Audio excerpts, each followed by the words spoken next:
সত্যিই কি তা কখনো হবে?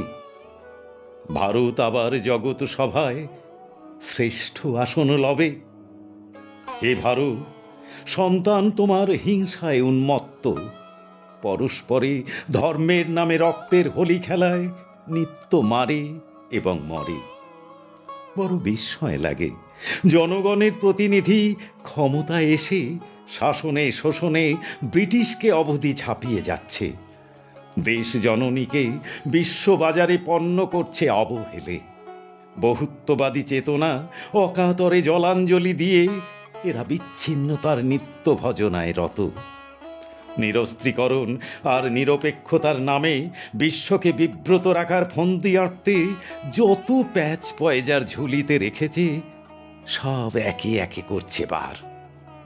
দেশ জননীর সহায় সম্বল চড়িয়েছে নিলামে। উদার অর্থনীতির সব ফসল নিজ গোষ্ঠীর নামে তুলে কোটি কোটি ভুখা নাঙা মানুষকে বোকা ভেবে মৌজে আছে বেশ।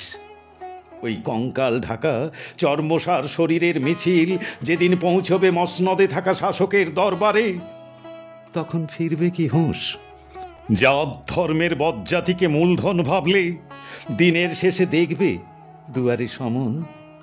প্রকৃতির নিয়মে দিনের পর রাত্রি, জোয়ারের পর ভাটা, আলো ও অন্ধকার, তেমনি চুপ কথারা সোজা সাপটা প্রশ্ন তুলবেই। এ অনাচার শাসন ত্রাসন নিশ্চিত ঘুচবে কবে? দেশ জননীর অশ্রু মুছিয়ে সুস্মিত হাসি ফোটাবার নতুন প্রাণ জাগবে কবে? সেই আশার কিরণ ছড়িয়ে কবে যে সূর্য উঠবে